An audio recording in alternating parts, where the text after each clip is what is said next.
Hello friends, জয় Mohun Bagan. Transfer মার্কেটে Mohun Bagan active হওয়ার পর মোহনবাগানের জন্য সবথেকে বড় খবরটা সম্ভবত চলে আসছে। সেটা আর কিছুই নয়, রাফসান রবিনো তিনি মোহনবাগানই সাইন করছেন। এটা কিন্তু প্রায় কনফার্ম হওয়ার মুখে, কারণ বিভিন্ন মিডিয়া থেকে কিন্তু দাবি করা হচ্ছে রাফসান রবিনোর সাথে চুক্তি হয়ে গেছে মোহনবাগানের, আর কিন্তু কিছু বাকি নেই। যদিও এমবিএফটি অনেকদিন আগেই জানিয়ে দিয়েছিল যে রাফসান রবিনো মোহনবাগানে সই করে নিয়েছে, কিন্তু তারপরেও অনেক মিডিয়া বা অনেক জায়গা থেকে এইটার এই চুক্তি হয়ে গেছে সেই বিষয়টা নিয়ে কিন্তু অনেকেই সংশয় প্রকাশ করেন, এবং তারপর জানানো হয় যে চুক্তি এখন অবধি হয়নি, কিন্তু মোহনবাগানের সাথে অনেক দূর কথাবার্তা চলছে বা অ্যাডভান্স স্টেজে কথাবার্তা চলছে।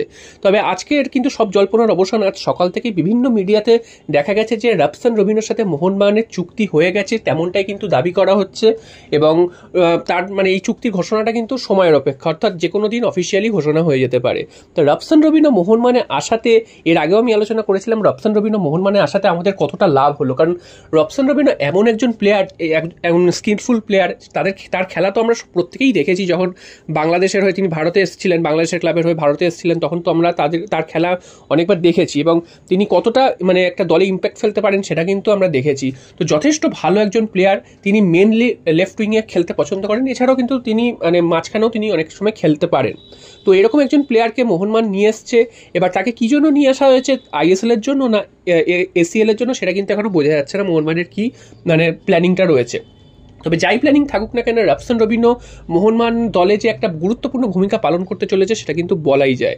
এবং আশিক কুরুনিয়ানকে ছাড়ার দুদিন আগেই আমি যেটা বলছিলাম যে আশিক কুরুনিয়ানকে ছাড়ার পেছনে এটাও একটা কারণ হতে পারে, কারণ মোহনবাগানের বামপ্রান্তিক প্লেয়ার অনেক কিন্তু বেশি হয়ে গেছে, সেই তুলনায় ডানপ্রান্তিক প্লেয়ার কিন্তু মোহনবাগানের অতটা বেশি নেই।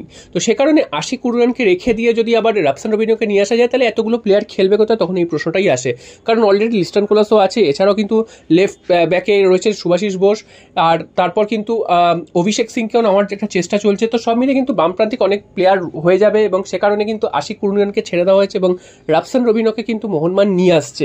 এবং দুর্দান্ত একটা ডিল মোহনবাগান সাইন করিয়েছে, এবং কত টাকায় ডিলটা কনফার্ম হয়েছে, কি হয়েছে সেটা কিন্তু এখনো অবধি জানা যাচ্ছে না। তবে এই যে রাফসান রবিনো, তিনি যেমন স্কিলফুল প্লেয়ার এবং তিনি যতটা সুন্দর ফুটবল খেলেন, সেটা কিন্তু মোহনবাগান সমর্থকদের আশা করা যাচ্ছে খুবই ভালো লাগবে। কারণ ব্যারেটোকে আমরা দেখেছিলাম, ব্রাজিলিয়ান ব্যারেটো, তিনি মোহনবাগানের একদম নয়নের মণি হয়ে উঠেছিলেন। আশা করব রাফসান রবিনো, তিনিও ব্রাজিলিয়ান, তিনিও কিন্তু আমাদের সকলের নয়নের মণি হয়ে উঠবে এবং আমাদের মোহনবাগানকে অনেক দূর এগিয়ে নিয়ে যাবে, এটা কিন্তু আমরা আশা রাখি।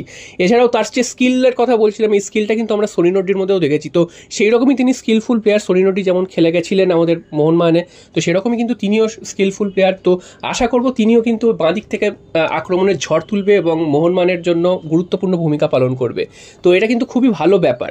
এরপর চলে আসি আরও একটা খবরে, সেটা হচ্ছে মোহনবাগান মোহনবাগানের থেকে চলে যেতে পারেন দীপক টাংরি, কেরালা ব্লাস্টার্স থেকে অফার করেছে, এরকম একটা কিন্তু নিউজ ভেসে উঠেছে।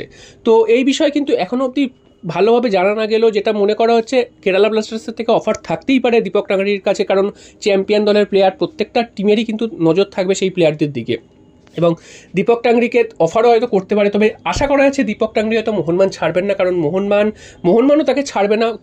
দীপক টাংরিও একজন গুরুত্বপূর্ণ সদস্য মোহনবাগান দলের, এবং মোহনবাগানের হয়ে গত মৌসুমে খুব ভালো ফুটবল খেলেছেন। তো সেখান দিয়ে মোহনবাগানের ছাড়ার কোনো মানেই হয় না, এবং কেরালা ব্লাস্টার্স চাইলেই যে তাকে দিতে হবে তারও কোনো মানে নেই।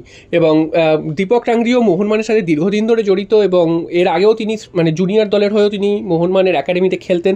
তো সব মিলিয়ে দীপক টাংরির একটা মোহনবাগানের প্রতি ভালোবাসা রয়েছে। তো হঠাৎ করে তিনি মোহনবাগান ছেড়ে যাবেন না, যদি না মোহনবাগান তাকে ছেড়ে দেয়। তো দীপক টাংরির সাথে যে কেরালা ব্লাস্টার্সের লিঙ্ক আপ হয়েছে, সেটা হয়তো লিঙ্ক আপ হয়েছে ঠিকই, তবে দীপক টাংরির মোহনবাগান ছাড়ার সম্ভাবনা এই মুহূর্তে কিন্তু খুব একটা নেই বললেই চলে। আর সবশেষে চলে আসি, আজ সকাল থেকে আরও একটা খবর ভাইরাল হয়েছে, সেটা হচ্ছে আইএসএল বন্ধ হয়ে যাচ্ছে আগামী মরশুম থেকে।